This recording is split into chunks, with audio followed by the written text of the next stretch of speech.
নমস্কাৰ আপোনালোকক সকলোকে প্ৰথমতে চেনেলটোৰ নতুন ভিডিঅ'টা মাজলৈ স্বাগতম জনাইছোঁ। সো বন্ধুসকল, যিসকল কেণ্ডিডেটে Srimanta Sankardev university of health sciences ইয়াৰ আণ্ডাৰত ANM নাৰ্ছিং কোৰ্চ কৰিব বিচাৰি আছিলে তেওঁলোকৰ বাবে অতিকৈ সুখবৰ, কাৰণ ইতিমধ্যে ইউনিভাৰ্চিটিৰ ফালৰ পৰা ইয়াৰ নটিফিকেশ্যন মুকলি কৰিছে।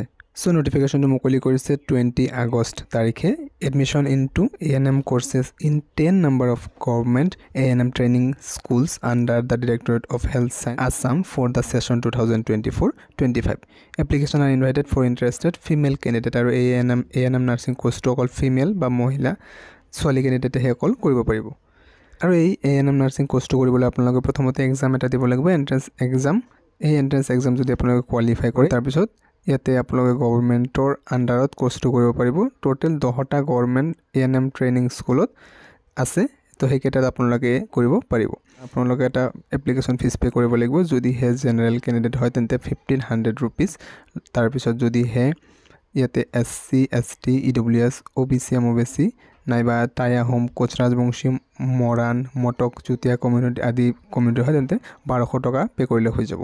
50% যিসকল candidate person with benchmark disability হয়, অৰ্থাৎ বিশেষভাৱে সক্ষম, তেওঁলোক যদি 40%তকৈ বেছি ডিজেবল আছে তেন্তে কোনো ধৰণৰ এপ্লিকেশ্যন ফিজ ইয়াতে দিব নালাগে। ইয়াৰ বাবে যিটো এণ্ট্ৰেন্স এক্সামিনেশ্যনটো লোৱা হ'ব এইটো 22 ছেপ্টেম্বৰ ছানডে দিনাখন লোৱা হ'ব। আৰু ক'ত লোৱা হ'ব চাওক, গুৱাহাটী, ডিব্ৰুগড়, শিলচৰ, লখিমপুৰ, ডিফু এণ্ড কোকৰাঝাৰ এইকেইটা চেণ্টাৰত এক্সাম লোৱা হ'ব। আপোনালোকৰ সুবিধাৰ্থে আপোনালোকে চিলেকশ্যন কৰিব পাৰিব অনলাইন এপ্লাই কৰাৰ সময়তে। পিছত ইয়াতে কৈছে এটা ছিংগল পেপাৰ অকল হ'ব আৰু য'ত আপোনালোকৰ ছাবজেক্টসমূহ থাকিব ইংলিছ, মেথামেটিক্স, জেনেৰেল ছায়েন্স। এইকেইটাৰ পৰা কুৱেশ্যন আহিব আৰু কুৱেশ্যনবিলাক 10th ষ্টেণ্ডাৰ্ড লেভেল অৰ্থাৎ HSLC বা মেট্ৰিক লেভেলৰ আহিব। The examination shall be 100 marks. 50টা কুৱেশ্যন থাকিব টোটেল আৰু প্ৰতিটো কুৱেশ্যনত 2 নম্বৰকৈ থাকিব। ইংলিছত 20টা কুৱেশ্যন আহিব 40 নম্বৰ, মেথামেটিক্সত 15টা কুৱেশ্যন 30 নম্বৰ, লগতে 15টা কুৱেশ্যন আহিব 30 নম্বৰৰ জেনেৰেল ছায়েন্সৰ পৰা। এনেকৈ 100 নম্বৰৰ এক্সামটো ইয়াতে লোৱা হ'ব।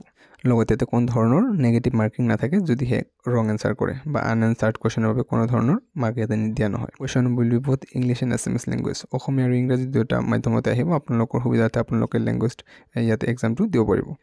আৰু এক্সামৰ সময়সীমাটো দিয়া আছে ৰাতিপুৱা 11 বজাৰ পৰা দুপৰীয়া 1 বজালৈ 2 ঘণ্টা সময়ৰ পৰীক্ষাটো লোৱা হ'ব। ইলিজিবিলিটি ক্ৰাইটেৰিয়া ক্ষেত্ৰত কি কৈছে, the candidate must B citizen of India. তাৰ লগত কৈছে পাৰ্মানেণ্ট ৰেচিডেণ্ট অফ আছাম হ'ব লাগিব, অসমৰ স্থায়ী বাসিন্দা হ'ব লাগিব।